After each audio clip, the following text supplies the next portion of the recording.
Meus irmãos, vamos abrir nossas Bíblias em Atos capítulo 5,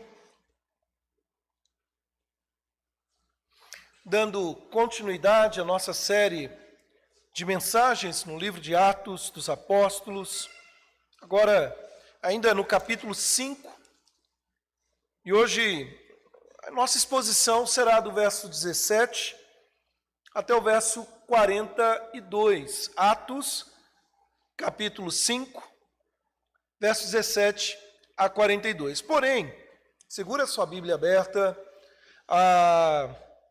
Eu quero ler, meus irmãos, apenas dois versos iniciais. O verso 40 nos diz assim, verso 40, chamando os apóstolos, açoitaram-nos e ordenando-lhes que não falassem em nome de Jesus, os soltaram. O verso 41 diz assim, e eles se retiraram do sinédrio, regozijando-se por terem sido considerados dignos de sofrer afrontas por esse nome. Vamos orar? Senhor Deus, eu quero te agradecer. Como acabamos de expressar, é certo que a tua presença é real nesse lugar.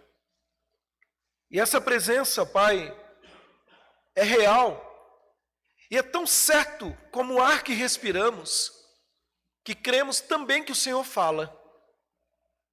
Eu suplico a Ti, que o Teu servo, este Teu servo, seja um instrumento nas Tuas mãos. Mas não apenas um instrumento para transmitir a palavra, que nós, Teus servos, sejamos usados e tocados pelo poder do Espírito Santo. Ilumina nossa mente, Senhor. Leva cativo o nosso pensamento. Que toda preocupação, que toda inquietude, que tudo aquilo que nos atrapalha de ter mais e mais comunhão contigo, possa ser deixado de lado, lançado fora, e que a boa palavra do Senhor encontre guarida em nossos corações. Que as palavras dos meus lábios, que o meditar do meu coração seja agradável à tua presença, Senhor meu, rocha minha e redentor meu. Amém e amém, Jesus.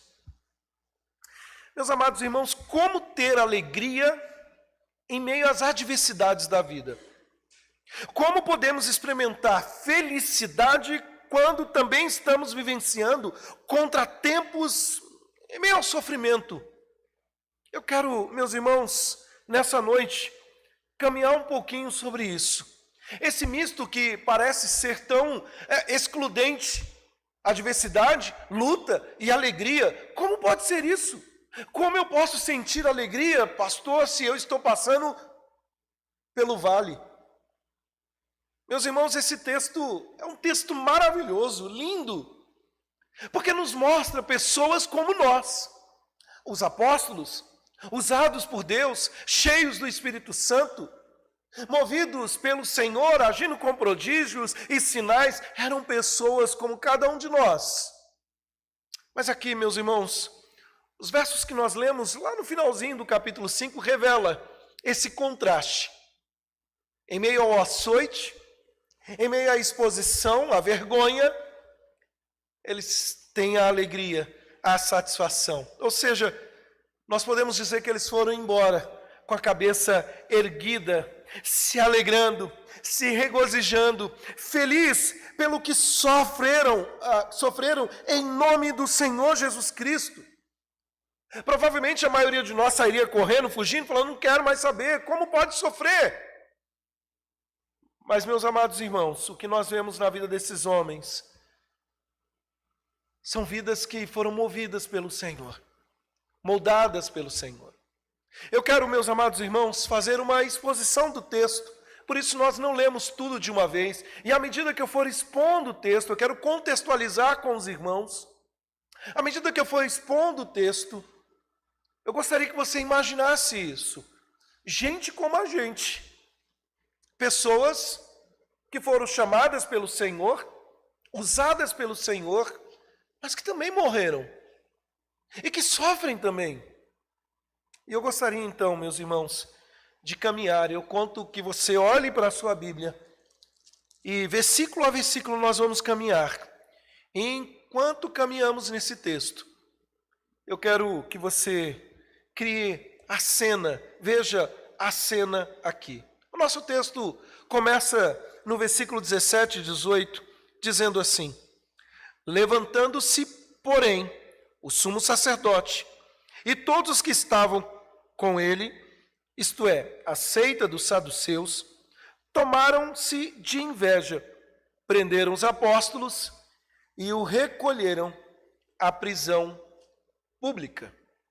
Meus irmãos, é interessante porque o texto começa com um porém.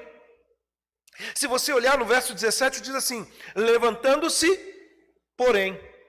E é interessante porque este porém introduz um contraste com aquilo que vinha antes, com a cena anterior. Eu não sei se os irmãos se lembram, no domingo passado nós falamos sobre o crescimento da igreja em Jerusalém, nós falamos sobre os sinais, sobre os prodígios, as maravilhas que o Senhor estava operando através das mãos dos apóstolos.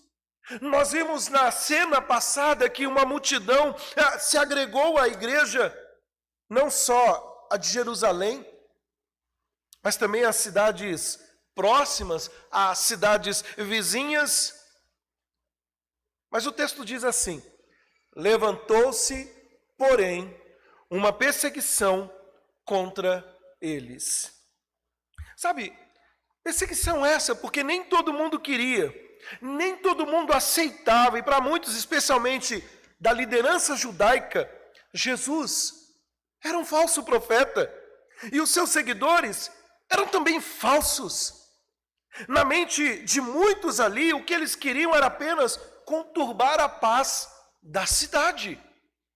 Meus irmãos, esse contraste, ele é muito interessante, porque ele não fica apenas retido a este momento na história.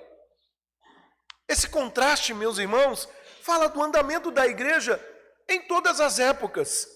Quando a igreja cresce, quando a igreja tem uma boa aceitação, como esse contexto, é certo que contra ela há de se levantar perseguição.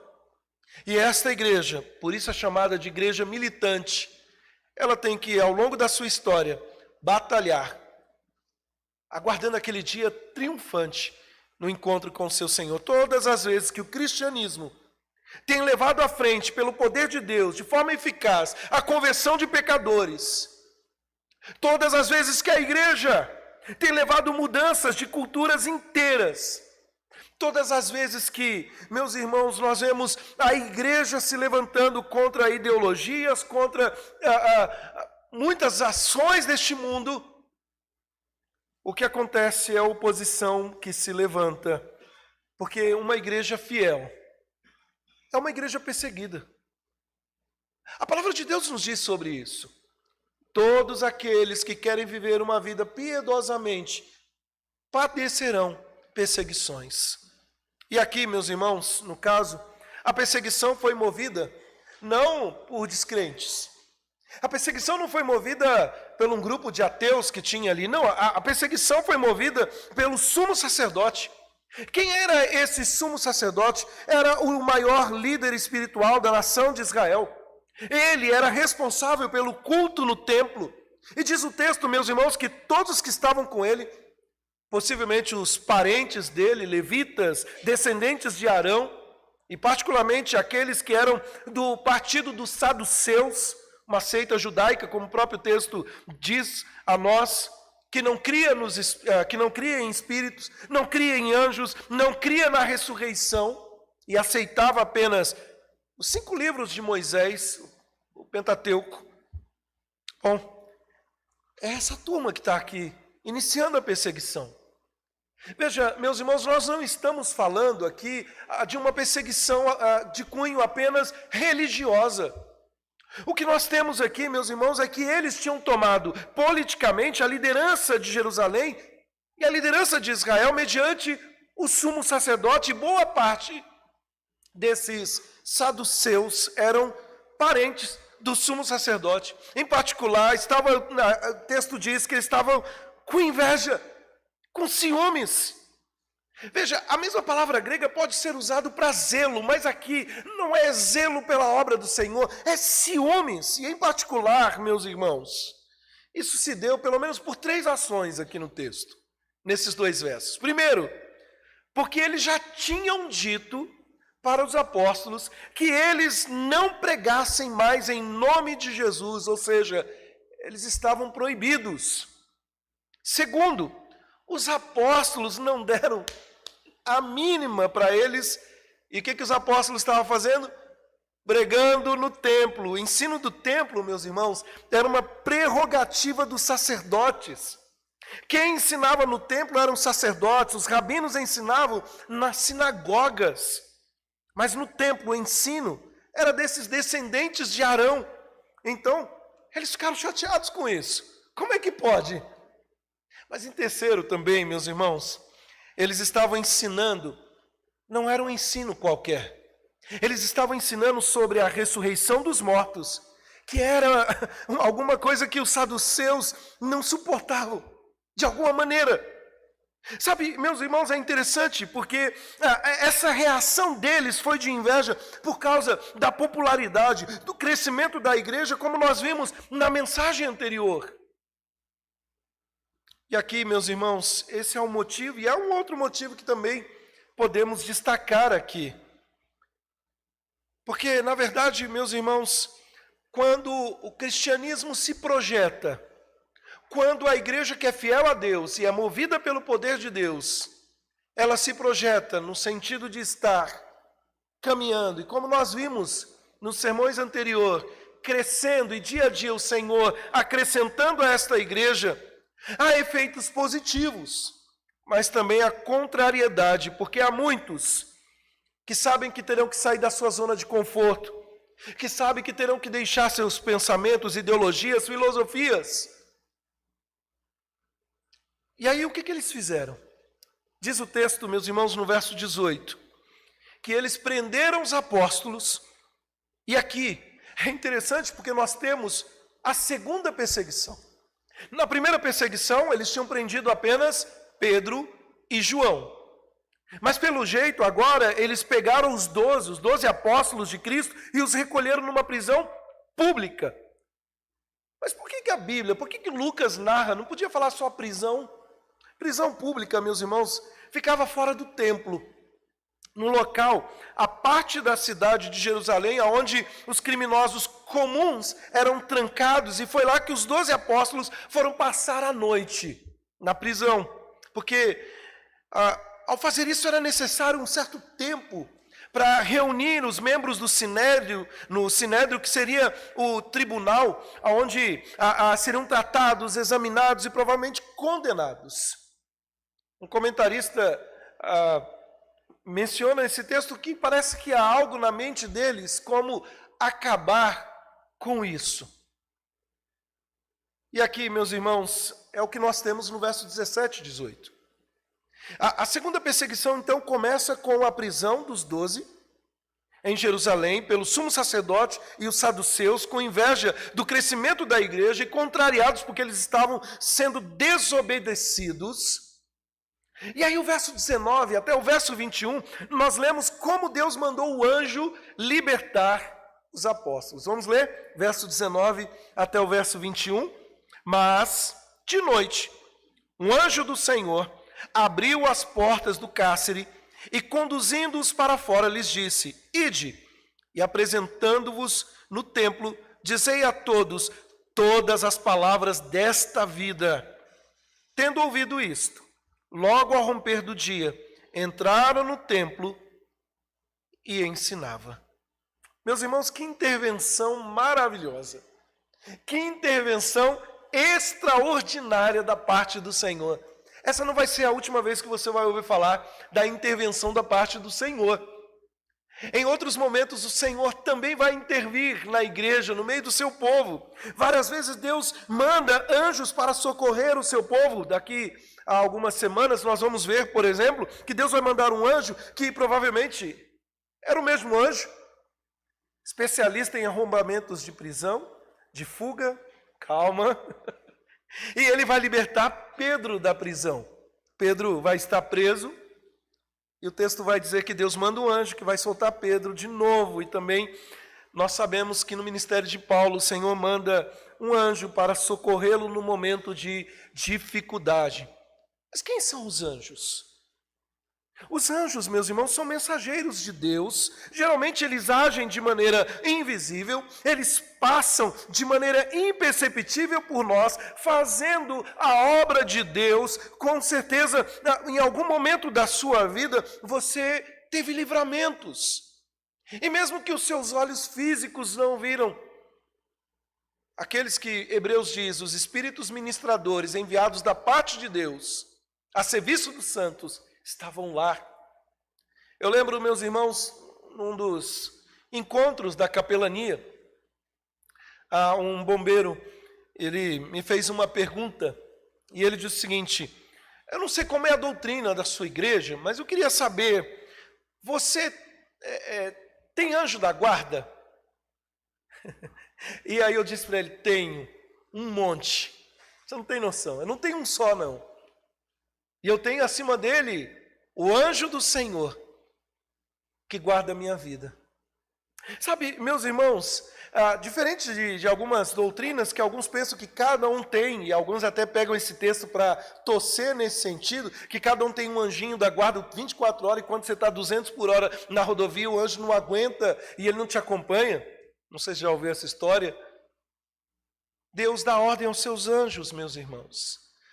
É interessante porque eles são mensageiros de Deus, agem em prol do seu povo. E aqui, meus irmãos, nós estamos lidando com o começo da igreja cristã. Nós não devemos esperar a manifestação de anjos como essa manifestação, como se fosse uma coisa comum. Não espere acordar de manhã, Deus pode fazer isso, mas não espere acordar amanhã de manhã e um anjo ir trabalhar no seu lugar. Quem dera, né? E amanhã poder descansar um pouquinho mais. Não é você. Mas quando você for trabalhar, lembre-se que nunca você estará sozinho. Sabe, então, mas nós não devemos esperar a manifestação de anjos como essa manifestação, como se fosse uma coisa comum. Deus não faz isso rotineiramente. Nós não somos ensinados a esperar, meus irmãos, o Novo Testamento.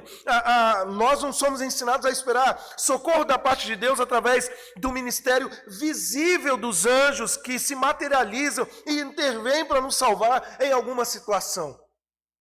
Mas o que Deus faz? Deus faz com que, conforme Hebreus diz, esses espíritos ministradores enviados da parte de Deus possam socorrer aqueles que hão de herdar a salvação. E via de regra, meus irmãos, eles fazem isso de maneira silenciosa e invisível, a não ser em situações como essa aqui. Assim como sinais e as maravilhas que visam testificar o poder e a ação de Deus na igreja neste momento.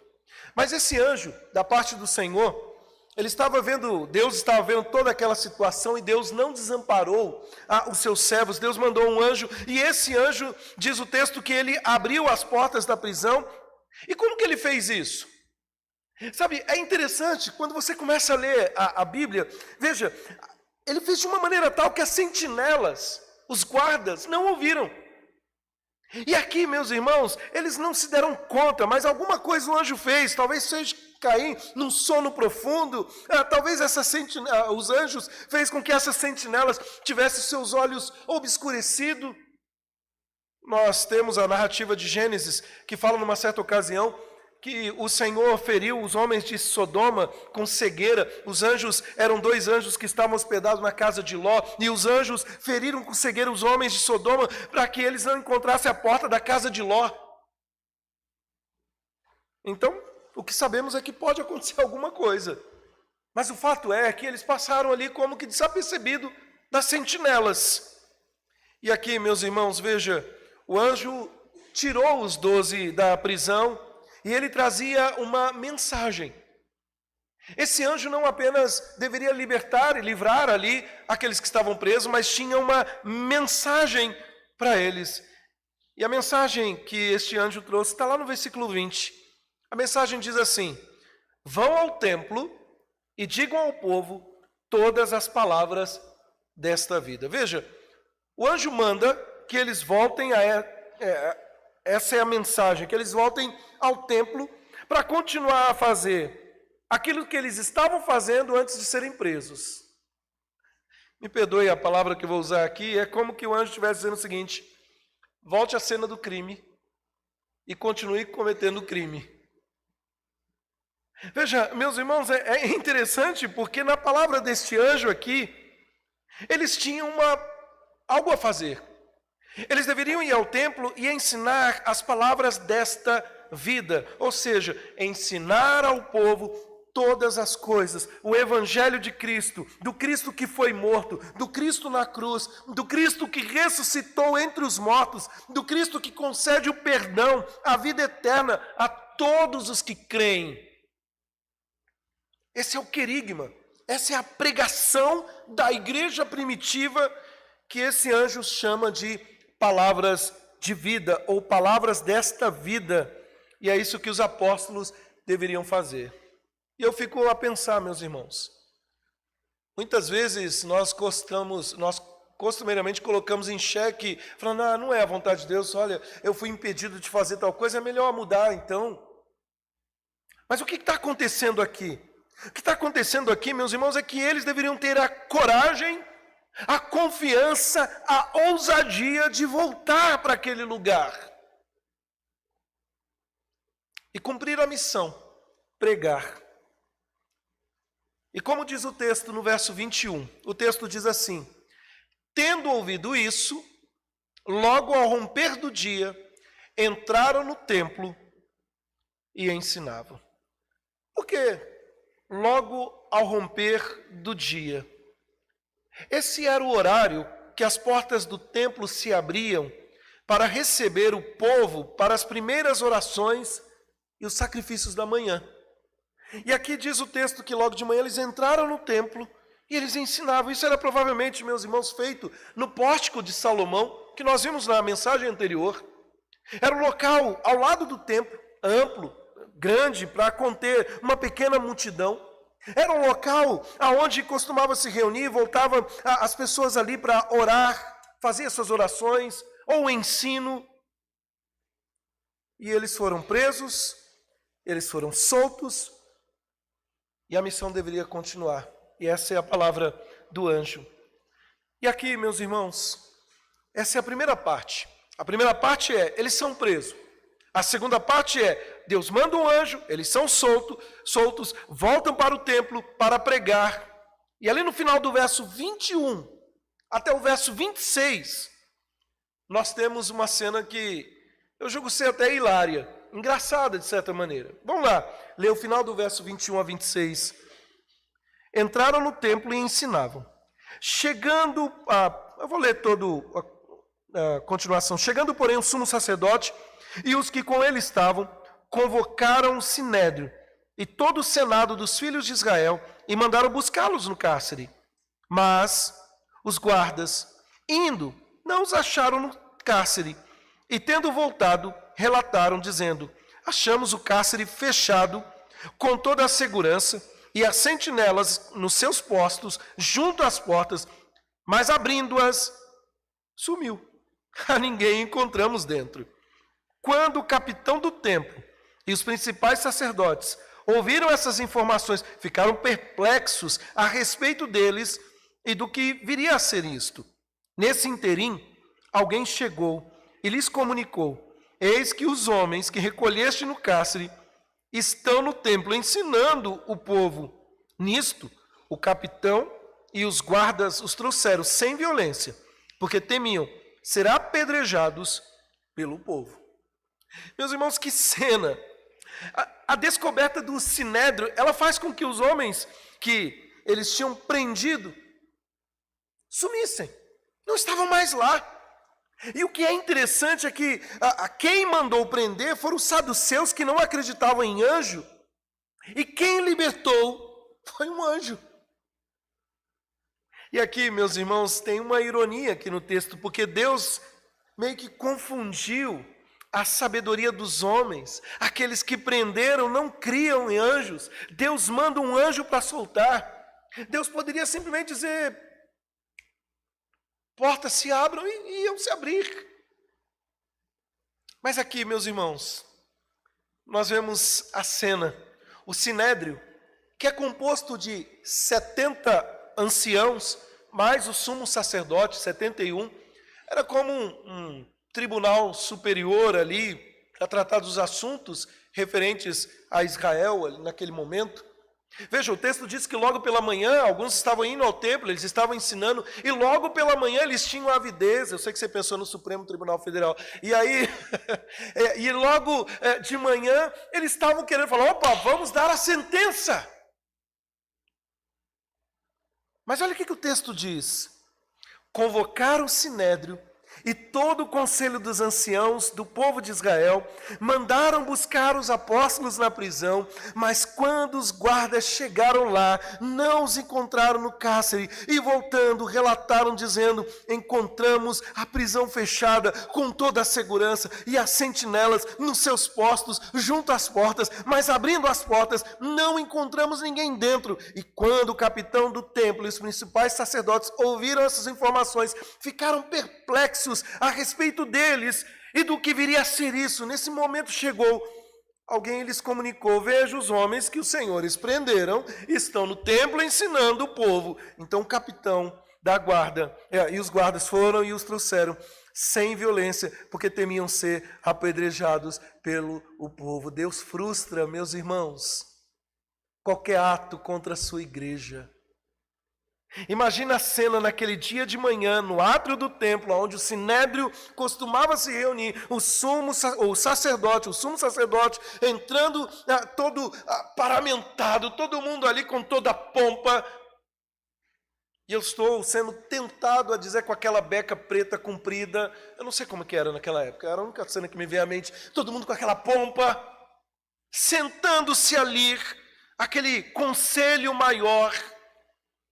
Mas também chama os anciãos, uma espécie de subconselho de conselheiros que auxiliava o sinédrio. E diz aí, meus irmãos, que a guarda do templo, que o guarda do templo, que era a segunda maior autoridade, depois do sumo sacerdote, juntamente com os guardas, e todo mundo ali reunido, opa, chegou a hora, pode trazer os condenados. Ou melhor dizendo, aqueles que vamos acusá-los. Pode trazer ali os acusados. E os guardas, então, diz o texto, que chegando no cárcere, vê os soldados todos postados com armas ali. Vamos abrir a cela. E quando abre a cela, sumiu. Meus irmãos, eu não sei se você consegue ver, mas o anjo não só abriu a cela, porque eles não passaram pela parede. O anjo fechou a porta. Quando você sai apressado de um lugar, a última coisa que você vai pensar é fechar uma porta. Você quer fugir. Mas ali o anjo, diz o texto que ele abriu as portas e depois fechou, porque quando os guardas chegaram, disseram que encontramos tudo fechado, lá em segurança. As sentinelas estavam nos seus postos, mas abrindo as portas não tinha ninguém lá dentro. E de fato, meus irmãos, aquilo era um enigma para eles, que nem Sherlock Holmes poderia resolver. Nem o maior investigador, como que pode? Ninguém viu as câmeras. Se tivesse câmera naquela época, talvez ia ver só um feixe de luz ali, talvez, e eles correndo, não sei. Mas, meus irmãos, só essa cena já começa a despertar um certo temor daquilo que eles estavam lidando. Porque, veja, isso não fazia parte da rotina deles. O verso 24 diz assim, quando o capitão do templo e os principais sacerdotes ouviram essas informações, qual foi a reação? Eles ficaram perplexos. Eles não tinham a menor ideia, porque aqueles homens eram malfeitores, eram falsos profetas. Aqueles homens estavam perturbando a paz de Jerusalém. E era dever deles terminar com aquilo. Mas veja, ao chegar ali, eles puderam ver que o Senhor agira. E meus irmãos, a última explicação que eles iriam aceitar é que Deus havia libertado. Talvez até chegasse ao ponto de dizer, está vendo? Eles estão agindo como o mestre deles, Jesus, que atua pelo poder de Beelzebul. Lembra que acusaram o Senhor Jesus assim. Mas aqui, meus irmãos, para piorar a situação, vamos piorar a situação, de repente chega alguém com a notícia que esses homens não estavam na prisão. Esses homens estavam lá no templo, ensinando todo o povo, pregando a mesma coisa que eles estavam pregando quando eles foram presos. Os homens que os senhores prenderam estão ensinando o povo. Então nós lemos aí no verso 26 que o capitão do templo, que era responsável pela segurança, junto com os guardas, eles vão até ao templo e conduz sem violência os apóstolos. O que é interessante, que os apóstolos também foram, se submeteram, porque sabia que tudo estava nas mãos do Senhor. Meus irmãos, que cena maravilhosa, que cena que está se desenrolando aqui. Aí nós lemos o verso 27 a 33, e olha lá na sua Bíblia, diz assim: trouxeram-nos, apresentando-nos ao Sinédrio, e o sumo sacerdote interrogou-os, dizendo: expressamente vos ordenamos que não ensinasse neste nome. Contudo, olha a acusação: encheste Jerusalém de vossa doutrina, e quereis lançar sobre nós o sangue deste homem. Então Pedro e os demais apóstolos afirmaram: antes importa obedecer a Deus do que aos homens. O Deus de nossos pais ressuscitou a Jesus, a quem vós matastes, pendurando no madeiro. Deus, porém, com a sua destra, o exaltou a príncipe e salvador, a fim de conceder a Israel arrependimento e a remissão de pecados. Ora, nós somos testemunhas destes fatos, bem assim o Espírito Santo que Deus outorgou aos que lhe obedecem. Meus irmãos, veja, os apóstolos 12 foram trazidos à presença do Sinédrio. O sumo sacerdote, dirigindo a reunião ali, a acusação, que era composta de 3 pontos, fora estabelecida. E é interessante, primeiro, ele olha para aqueles homens, e a primeira era a desobediência, a primeira acusação. Nós não demos uma ordem para vocês não pregarem, não expressamos para vocês não falarem nesse nome. O Sinédrio, meus irmãos, era a maior autoridade civil, religiosa e política de Israel. Sabe, eles tinham toda a autoridade, eles exerciam aquela autoridade, e às vezes, porque estavam debaixo do Império Romano, algumas questões internas dos judeus que ficava sobre a mesa, vamos dizer assim. Mas o certo é, meus irmãos, que a maior autoridade era o Sinédrio. E o Sinédrio tinha decretado o cristianismo como ilegal. Vocês não podem pregar isso. Vocês não podem falar no nome de Jesus. Então parem com isso. Foi a ordem dada a Pedro e João e à igreja. Mas o que os apóstolos fizeram? Não deram a mínima. Continuaram pregando. A segunda acusação, meus irmãos, é uma acusação que eu oro, quem sabe um dia nós também vamos ser acusados assim. A segunda acusação é: no entanto, vocês encheram Jerusalém com a doutrina de vocês, e por isso é que eles estavam com inveja. Quem dera, meus irmãos, que essa acusação pesasse sobre nós. Vocês encheram Jaboticabal com a doutrina, falando de Jesus. O Jesus Paz e Amor? Ou Jesus crucificado, que ressuscitou? Os apóstolos, meus irmãos, eram extremamente ativos. Não somente eles, todos os cristãos, em proclamar o evangelho de casa em casa a todos os moradores de Jerusalém. Então essa avaliação aqui é certa. Eles encheram com a doutrina. Mas a terceira acusação, meus irmãos, é uma acusação hipócrita. Porque, veja, eles afirmam o seguinte: vocês querem lançar sobre nós o sangue deste homem. Porque, meus irmãos, veja, como parte da pregação da igreja em Jerusalém, se dizia que os líderes judeus haviam matado o Messias, mas Deus o ressuscitou dentre os mortos.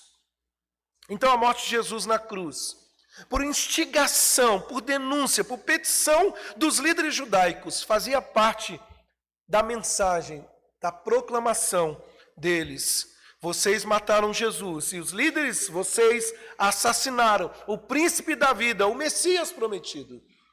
Agora, por que, meus irmãos, uma afirmação hipócrita?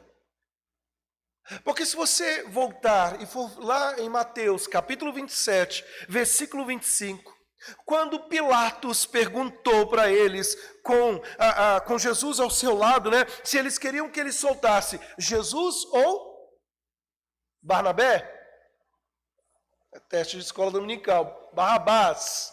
Você deve se lembrar que a multidão, instigada pelos líderes judaicos, clamou: solta Barrabás. E aí Pilatos então perguntou: e o que eu faço com Jesus? Você lembra a mensagem? Crucifica-o, crucifica-o. E Pilatos disse: eu não quero ser culpado ou responsabilizado pelo sangue deste homem. E aí os líderes judaicos, e aí aqui que é o ponto da hipocrisia, os líderes judaicos disseram: caia sobre nós e sobre os nossos filhos o sangue deste homem. Essa palavra, meus irmãos, é interessante porque Deus, de fato, pesa a mão sobre eles. Por volta do ano 60, nós temos o relato, meus irmãos, 40 anos depois, que eles haviam cometido aquela atrocidade. Nós temos o relato que os romanos vieram, assolaram Jerusalém, destruíram o templo, mataram 500.000 de judeus. Tudo isso em resposta àquilo que eles disseram, que caia sobre nós o sangue desse homem. Isso fazia parte da pregação. Naquela primeira geração de cristãos, eles deveriam anunciar. A mensagem é: o Cristo que foi crucificado foi por suas mãos. Sabe, meus irmãos, então, são 3 acusações que o sumo sacerdote faz aqui contra eles. Vocês desobedeceram nossa ordem de pregar, vocês encheram a cidade com a sua doutrina e estão nos acusando de sermos responsáveis pelo sangue de Jesus.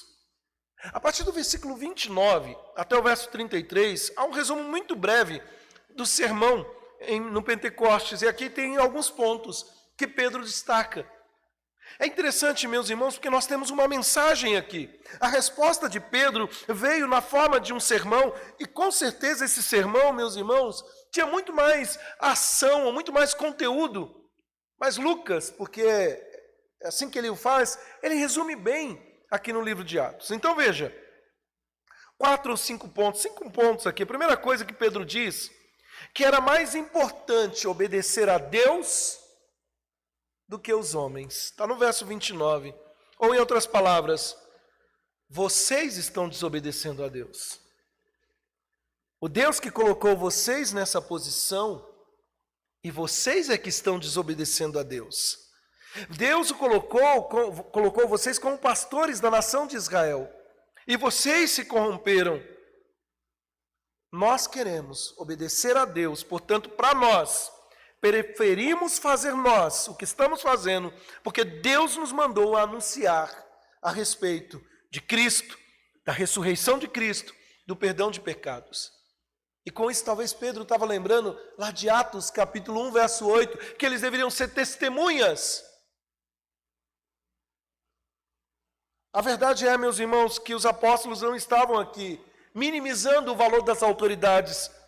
Os apóstolos aqui não estavam dizendo: olha, vamos viver todo tipo de desobediência civil. Não, nós já vimos isso em Romanos capítulo 13. Mas o grande ponto aqui, meus irmãos, é que quando a autoridade quer me levar contra Deus, eu devo então desobedecer à autoridade e fazer aquilo que Deus manda fazer. Porque antes importa obedecer a Deus do que aos homens. E é com isso que Pedro inicia. O Sinédrio tinha dito, meus irmãos, aquela ordem, eles não deveriam falar, pregar no nome de Jesus. O segundo ponto aqui no sermão de Pedro é interessante. É que eles mataram Jesus. Pedro os acusa de terem matado Jesus. No verso 30, Pedro diz: Jesus a quem vocês mataram pendurando no madeiro. Ou seja, meus irmãos, uma referência ao livro de Deuteronômio: aquele que for pendurado no madeiro é maldito de Deus. É como que Pedro estivesse dizendo: vocês tornaram esse Jesus, além de rejeitar, tornaram como maldito, crucificando numa cruz. Mas vocês não sabiam que estavam cumprindo a vontade do Pai. E aí vem o terceiro ponto do sermão de Pedro. Mas Deus ressuscitou a esse Jesus. Deus não permitiu que a ação de vocês definisse de forma permanente a história. Porque quem tem a última palavra é quem? É Deus. Mas o quarto ponto aqui, o terceiro ponto, Deus ressuscitou Jesus. Depois, o quarto ponto é que Deus o exaltou, diz o texto, como príncipe e salvador. E veja que contraste. Vocês penduraram ele no madeiro, na vergonha, naquela morte vergonhosa. Vou fazer uma propaganda aqui, né, presbítero Ivan? Todo domingo pela manhã nós estamos estudando, começamos hoje, uma série de estudos, a cruz de Cristo. Então participe, você vai aprender mais. É um instrumento de vergonha, um instrumento não era um instrumento de pompa. Pompa é o trono, as pessoas almejam o trono, mas ninguém quer a cruz. E eles crucificaram Jesus, mas Deus o exaltou e fez príncipe do universo, o salvador do mundo. E essa é a posição que Cristo ocupa. Deus o ressuscitou dos mortos e fez com que ele seja o príncipe, o que reina em todo o universo, o salvador. E o quinto ponto aqui é que Deus fez isso a fim de conceder a Israel arrependimento e remissão de pecados. É como que Pedro estivesse dizendo aqui, até aqui, o perdão de pecados em Israel era mediante o sacrifício de animais cujo sangue era derramado no altar pelos sumos sacerdotes e depois o animal era tratado e dividido pelos levitas. Até aqui era mediante a fé que olhava para frente, para o Messias. Mas agora, vivendo a nova aliança, o altar foi desfeito.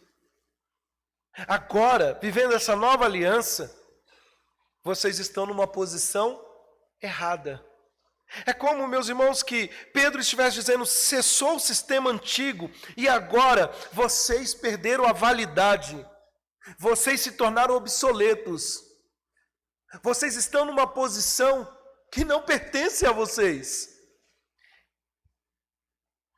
Agora, o que resta é se arrepender e crer no Senhor Jesus Cristo. Só para lembrar aqui, meus irmãos, que naquele tempo, o Antigo Oriente, toda a verdade era estabelecida através de 2 ou 3 testemunhas. E é interessante porque Pedro tem esta preocupação dizendo, nós somos testemunha deste fato, nós somos testemunhas. Nós vimos o Cristo ressurreto, nós andamos com Ele, nós tocamos nele, nós conversamos com Ele, Ele de fato está vivo. Então Pedro apresenta as 2 testemunhas, nós e a segunda testemunha que é o Espírito Santo, como o texto aponta, ou seja, Deus concedeu, Deus deu àqueles que lhe obedecem. Meus irmãos, o que é interessante é que no verso 33 há uma reação, toda mensagem tem uma reação. Veja só, verso 33, eles, porém, ouvindo, o que aconteceu? Se enfureceram e queriam matá-los. Lembra quando Jesus, lá no capítulo 8 de João, falou para os líderes judaicos ali, tanto fariseus como saduceus, que batiam no peito dizendo, nós somos filhos de Abraão, e Jesus disse que eles são filhos de quem? Do diabo. A ação logo em seguida foi pegar em pedras. Para quê? Para matar Jesus. Quando a verdade, que é a verdade de Deus, prevalece, o inimigo se levanta assim e quer destruir. Vamos ler esses últimos versículos até o 42. Então eles se enfureceram e queriam matá-los, mas levantando-se no sinédrio um fariseu chamado Gamaliel, mestre da lei, acatado por todo o povo, mandou retirar os homens por um pouco. E lhes disse, israelitas, atentai bem no que ides fazer a estes homens, porque antes destes dias se levantou Teudas, insinuando ser alguma coisa, ao qual se agregaram cerca de 400 homens, mas ele foi morto, e todos quanto lhe prestavam obediência se dispersaram e deram em nada. Depois desse levantou-se Judas, o galileu, nos dias do recenseamento, e levou muitos consigo. Também este pereceu, e todos quanto lhe obedeceram foram dispersos. Agora vos digo, dai de mão a estes homens, deixai-os, porque se este conselho ou esta obra vem de homens, perecerá, mas se é de Deus, não podereis destruí-los, para que não sejais, porventura, achados lutando contra Deus. E concordaram com ele. Chamando os apóstolos, açoitaram-nos e ordenaram-lhe que não falassem em nome de Jesus. O soltaram. E eles se retiraram do sinédrio, regozijando-se por terem sido considerados dignos de sofrer afrontas por esse nome. Vamos ler juntos? E todos os dias, no templo e de casa em casa, não cessavam de ensinar e de pregar Jesus, o Cristo. Meus irmãos, a cena agora muda. Se levanta um fariseu no meio deles. Veja que o sinédrio não era composto apenas por a seita judaica, mas também havia ali os fariseus. Um líder fariseu. Em particular, ele era um mestre da lei, respeitado por todo o povo. Ele era neto de um grande mestre, Hilel, alguns falam Hilel, mas Hilel, que era um dos rabis mais famosos de Israel, que tinha um discípulo, e ele teve um discípulo mais tarde, que nós conhecemos muito bem, chamado Saulo de Tarso. O próprio Saulo narra isso lá em Filipenses. Bom, ele estava ali. E é interessante, meus irmãos, que ele levanta uma questão aqui. Pelo menos, ele levanta em 3 direções. Primeiro, ele disse para o sinédrio que ele era da opinião que eles não deveriam matar aqueles homens. Por quê? Porque ele era bonzinho? Porque Gamaliel estava se convertendo? Na verdade, não. Na verdade, meus irmãos, diz aqui o verso 25, tenham cuidado com o que vão fazer com esses homens. E o verso 38 diz, não façam nada contra esses homens. Ele entendeu que se matasse aqueles 12, eles estariam transformando eles em mártires. E o movimento só iria crescer. E aí, meus irmãos, o que é interessante é que o segundo ponto do conselho de Gamaliel foi a partir da história recente dos movimentos rebeldes acontecidos ali em Jerusalém ou em Israel. E aí ele disse algo interessante. Primeiro, ele cita o movimento que está acontecendo. Eles não deveriam, meus irmãos, se preocupar, porque outros já haviam levantado e morreram. E é interessante que Gamaliel cita, lá no ano 6º, um tal de... ele cita no verso 36, um homem chamado Teudas, dizendo que ele era muito importante, que havia muita gente parecida com ele lá, e chegou à popularidade, arrebanhou aí 400 pessoas, seus seguidores, mas como Israel estava debaixo do governo romano, então os romanos vieram e mataram aquele revolucionário Teudas, com a acusação de ser um sectário, alguém que só estava perturbando a paz. E o que diz o texto? Os 400, fugiram. Aí ele cita Judas da Galileia. Esse Judas da Galileia, nós não temos a história narrada na Bíblia, mas nós temos a história corrente. Alguns historiadores falam deste Judas da Galileia, que no ano 6º depois de Cristo, ele se levantou nos dias do recenseamento, que não é o mesmo recenseamento que houve nos dias quando Jesus nasceu, mas que posteriormente levou muitos consigo, diz o texto. E esta revolta de Judas da Galileia era contra os impostos. Você vê que a coisa já funcionava aqui também, né? Contra os impostos dos romanos que eles estavam cobrando contra os judeus, porque os judeus tinham que pagar impostos e taxas aos romanos. Então, de vez em quando fazia-se um movimento. Esse movimento de Judas da Galileia inspirou um movimento conhecido como Zelotes, que um deles se tornou discípulo do Senhor Jesus Cristo. Mas o ponto é, meus irmãos, que quando Judas da Galileia foi morto, os seus seguidores também foram dispersos. E aqui está o argumento de Gamaliel. Ele está dizendo o seguinte, a história prova que isso não vai prevalecer. E só resumindo aqui, meus irmãos, o que ele está dizendo é o seguinte, olha, se esse plano vem de homens, vai ser destruído. E aí ele acertadamente diz, mas se vem de Deus, ninguém pode destruir. Ninguém pode se levantar contra. Verso 39 diz que os membros do Sinédrio concordaram com Gamaliel, chamaram os apóstolos e o que eles fizeram? Açoitaram. Meus irmãos, veja, aqui tem 3 consequências aqui que podemos destacar dessa mensagem de Gamaliel. Em primeiro lugar, os membros do Sinédrio concordaram. Ou seja, essa é a primeira coisa, nós concordamos. Em segundo lugar, nós não vamos deixar barato. E aí, o que eles fazem? Eles pegam emprestado o chicote que o presbítero Ivan falou hoje de manhã. Lembra o nome?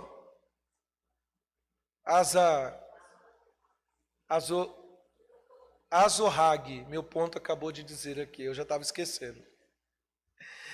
A lei de Moisés, meus irmãos, dizia que deveria ser açoitado com 39 mais 40 açoites. Só para você ter uma ideia, isso eu fiz uma pesquisa, o açoite deveria ser o seguinte, uma parte deveria ser aquele que estava sendo castigado, uma parte era no peito, outra parte nas costas. O chicote geralmente era feito de fitas de couro, mas como o presbítero Ivan comentou hoje, às vezes na ponta tinha pedaços de metal e pedaços de ossos, que não doía muito, só arrancava pedaço, né? Assim como a gente fala. Era extremamente dolorido. Não pense você que o texto, quando diz assim, que eles estavam ali felizes, alegres, é porque não doeu nada. Sabe aquela criança que a gente bate e ainda olha para você e fala, não doeu? Não, não era assim. Doeu. É certo que doeu. É certo que deixou marca. É interessante que os açoites não poderiam ser feito escondido. Era na frente de todos, meus irmãos. Era motivo de vergonha. Era com muita dor. Mas diz o texto que os 12 saíram de lá. Eles foram ordenados, mais uma vez, não preguem em nome, não falem nesse nome, no nome de Jesus. E soltaram. O que acontece aqui? A gente encerra essa longa história com algumas aplicações. Eles voltam, meus irmãos. E o texto diz que a atitude deles foi desafiar mais uma vez o Sinédrio. Eles continuaram pregando. Mas eles não voltam tristes, chorando, dizendo, poxa, mas o que a gente fez? Ao invés disso, ao sofrer a afronta, a humilhação, eles estavam felizes por terem sido considerados dignos de sofrer a afronta em nome do Senhor Jesus. Ou seja, eles sabiam que Deus, que tinha permitido que isso acontecesse, estava conduzindo a história. Mas o que isso tem a ver com a sua vida? O que tem a ver com a minha vida? Que história longa é essa? Sabe, meus irmãos, a nossa passagem nos ensina sobre encontrar alegria em sofrer por amor a Cristo. Porém, eu creio, meus irmãos, que ensina a encontrar alegria em qualquer circunstância. Sabe, nós não podemos definir que a nossa vida será um mar de rosas, porque não vai ser. Há momentos felizes, há momentos tristes. Mas esse texto nos dá encorajamento para o que poderíamos chamar de perseguição, mas também, como o apóstolo Tiago nos diz, tende motivo de grande alegria. O quê? O passar por provações. E há pelo menos aqui, meus irmãos, 5 aplicações rápidas que você precisa entender. Em primeiro lugar, para você passar em meio à adversidade, com alegria, você precisa experimentar a nova vida que só Jesus pode nos oferecer. O texto nos diz no verso 20 que os discípulos e Pedro têm uma experiência de um novo modo de vida e eles são orientados a falar desta vida. Sabe, meus irmãos, as pessoas estão vindo a Cristo, o sumo sacerdote, seus associados estão cheios de ciúmes, cheios de ira, eles não suportam que as pessoas estão sendo transformadas, e diz o texto, meus irmãos, que eles são da vida. É interessante aqui, porque em um momento nós conhecemos discípulos como os do caminho. Nós também conhecemos os discípulos chamados de cristãos, que era um termo pejorativo, era como alguém xingar alguém. Mas aqui no nosso texto, o texto nos diz que eles deveriam contar tudo sobre esta vida. Ou seja, eles estão vivenciando algo tão diferente que somente aquele que passou pela nova vida pode experimentar. Nosso Senhor Jesus diz em João capítulo 14, 6, eu sou o caminho, a verdade e a vida. Sabe, meus irmãos, como ter alegria passando pelo sofrimento, passando pela experiência das lutas? Em primeiro lugar, é entender que o sofrimento dessa terra não se compara com a bênção que já recebemos em Cristo Jesus, da nova vida. Se você tivesse um antídoto para todos os males dessa terra, você guardaria para você? Para todos os males? Ou você sairia contando para as outras pessoas? É isso que eles receberam a ordem. Vão, preguem, falem. Amanhã você vai chegar no trabalho e talvez situações vão ser difíceis, ou talvez você vai falar, segunda-feira de novo, cansado. Mas você pode levantar amanhã cedo dizendo, Senhor, obrigado, Pai. Obrigado, porque eu recebi a nova vida. E eu quero falar dessa nova vida. E é isso que as pessoas não conseguem entender. Nós passamos por lutas nessa terra, sofrimento. Como é que você consegue estar de pé e ainda sorrir e se alegrar? Porque o que eu tenho em mim é maior do que qualquer sofrimento ou qualquer coisa dessa vida. Segundo lugar, meus irmãos, segunda aplicação, fidelidade a Deus. O verso 29 nos mostra que eles estavam empenhados a colocar Deus acima dos outros, acima de todas as coisas, e é isso que nós devemos fazer, considerar a nossa fidelidade, não uma fidelidade religiosa, não uma fidelidade a um sistema, fidelidade a uma pessoa. É lealdade, é fidelidade a ninguém menos do que Deus. E eu digo isso, meus irmãos, porque talvez nenhum de nós vai ser preso hoje, ou nessa vida, mas nós vamos ser confrontados o tempo todo a demonstrar a nossa lealdade, a quem nós estamos sendo fiéis. E como passar por essa vida em meio às adversidades com alegria, entendendo que eu sou fiel àquele que é Senhor da minha vida, não é meu patrão, apesar de ter que respeitá-lo como autoridade. Não é o governo, não são os tribunais dos homens, apesar que eu respeito todas as autoridades. É Deus. Então antes importa me submeter a Deus e crer que Ele governa a minha vida do que aos homens. Terceira aplicação, é interessante pensarmos também, meus irmãos, além de uma nova vida, além da fidelidade a Deus, você precisa crer no Evangelho.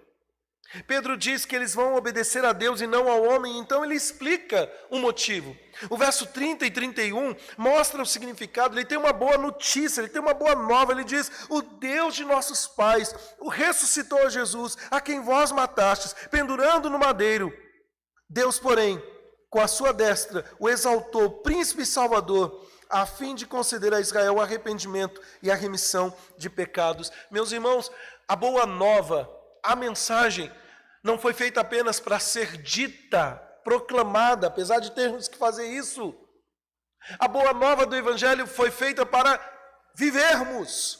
Viva o Evangelho, viva Jesus Cristo, Ele é o príncipe da vida, Ele é o Senhor.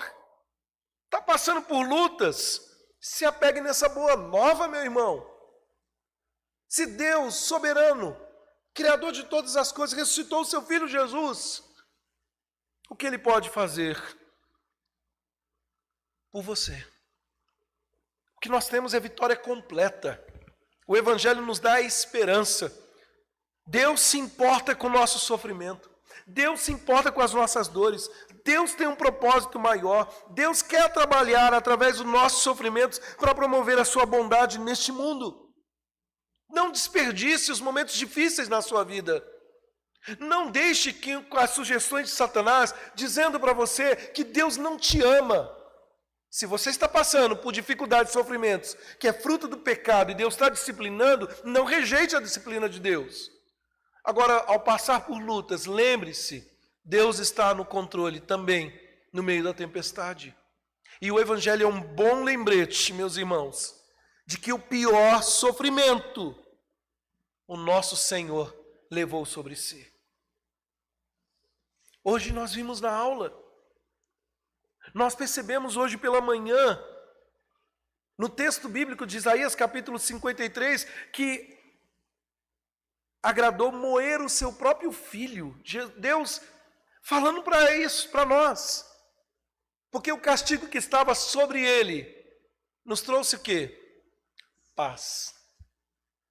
Em quarto lugar, ou quarta aplicação, meus irmãos, além de entender que uma nova vida em Cristo nos dá força para lidar com o sofrimento, que a fidelidade a Deus mostra que de quem nós somos servos, que a crença no Evangelho, a fé no Evangelho, nos mostra uma mensagem de vida.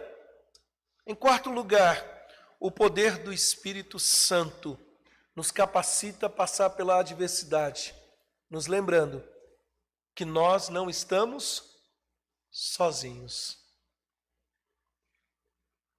Vou na contramão do presbítero Ivan hoje.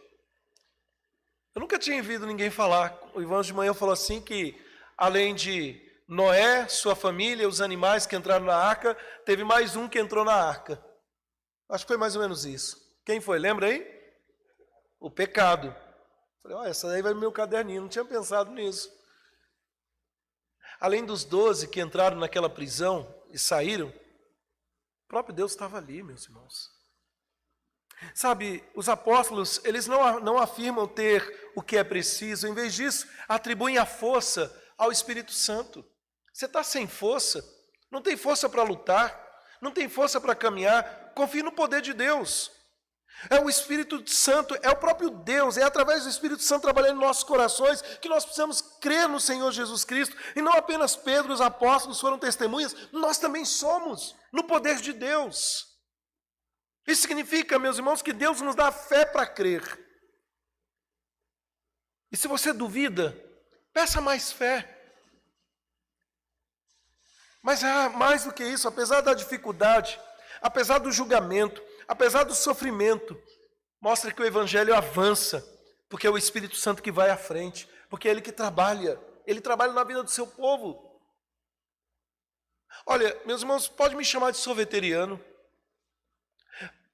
pode me chamar de um monte de coisa, tradicional, neocalvinista, neopuritano, ou qualquer coisa, mas, por favor, acusar a minha igreja, ou me acusar que eu não tenho o Espírito Santo, isso mexe comigo.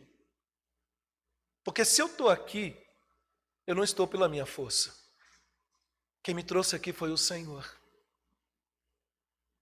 Em último lugar, compartilhe o sofrimento. Irmão, irmã, no meio da adversidade, eu sei que é difícil ter alegria, mas você não está sozinho, você tem a ação de Deus conduzindo a sua vida. Você recebeu uma nova vida, você crê em Deus, tem a fidelidade ao Deus da sua vida, você crê no Evangelho, você crê no poder do Espírito Santo, mas compartilhe. Nós precisamos de alguém para compartilhar o nosso sofrimento. Você não é uma ilha. Sabe, é interessante que os discípulos não passam por essa dor sozinhos, eles passam juntos. O verso 41 diz que depois de serem açoitados, eles não foram para a farmácia, ou foram para uma clínica, com todo respeito aos psicólogos, ou ele não foi para um divã, ou para as mídias sociais, falar mal do Sinédrio. Não, eles foram para os seus irmãos. Compartilhe a sua dor.